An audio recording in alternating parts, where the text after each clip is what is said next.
O livro de Ester. Ester denuncia Amã, que é enforcado. Veio, pois, o rei com Amã, para beber com a rainha Ester. No segundo dia, durante o banquete do vinho, disse o rei a Ester: Qual é a tua petição, rainha Ester? E se te dará. Que desejas? Cumprir-se-á ainda que seja metade do reino. Então, respondeu a rainha Ester e disse: Se perante ti, ó rei, achei favor, e se bem parecer ao rei, desse-me por minha petição a minha vida, e, pelo meu desejo, a vida do meu povo. Porque fomos vendidos, eu e o meu povo, para nos destruírem, matarem e aniquilar de vez, se ainda como servos e como servas nos tivessem vendido, calar-me-ia, porque o inimigo não merece que eu moleste o rei.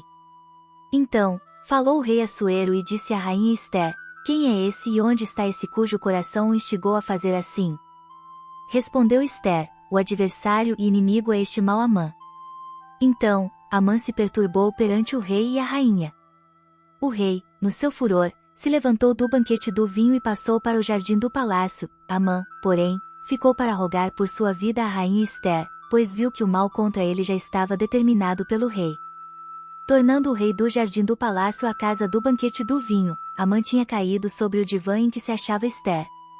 Então, disse o rei: Acaso, teria ele querido forçar a rainha perante mim, na minha casa?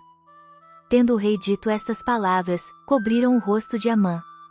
Então, disse Arbona, um dos eunucos que serviam o rei: Eis que existe junto à casa de Amã forca de 50 covados de altura que ele preparou para Mordecai, que falará em defesa do rei.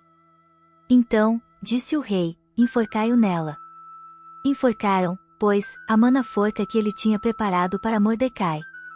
Então, o furor do rei se aplacou.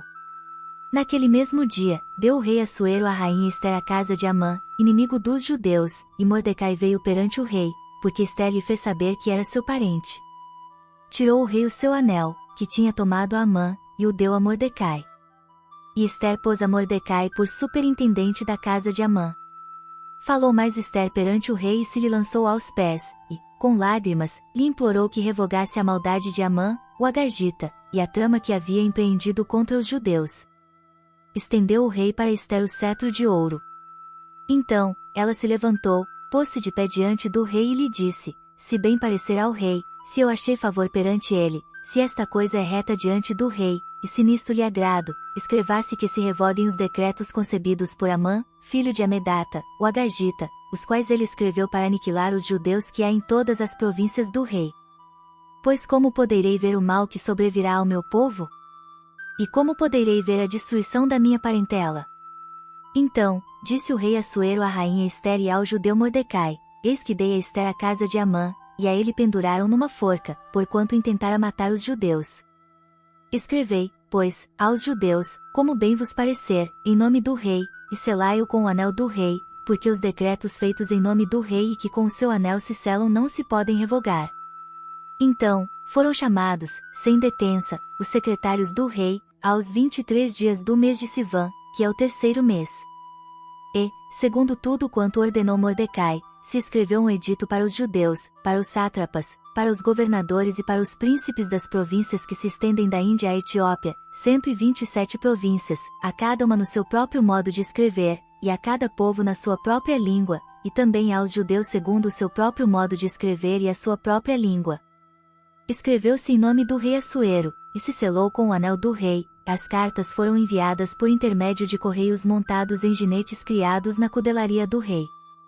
Nelas, o rei concedia aos judeus de cada cidade que se reunissem e se dispusessem para defender a sua vida, para destruir, matar e aniquilar de vez toda e qualquer força armada do povo da província que viessem contra eles, crianças e mulheres, e que se saqueassem os seus bens, no mesmo dia, em todas as províncias do rei Assuero, no dia 13 do 12º mês, que é o mês de Adar. A carta, que determinava a proclamação do edito em todas as províncias, foi enviada a todos os povos, para que os judeus se preparassem para aquele dia, para se vingarem dos seus inimigos. Os correios, montados em jinetes que se usavam no serviço do rei, saíram incontinenti, impelidos pela ordem do rei, e o edito foi publicado na cidade de Suzã. Então, Mordecai saiu da presença do rei com veste real azul celeste e branco, como também com grande coroa de ouro e manto de linho fino e púrpura, e a cidade de Susã exultou e se alegrou. Para os judeus houve felicidade, alegria, regozijo e honra. Também em toda a província e em toda a cidade aonde chegava a palavra do rei e a sua ordem, havia entre os judeus alegria e regozijo, banquetes e festas, e muitos, dos povos da terra, se fizeram judeus, porque o temor dos judeus tinha caído sobre eles.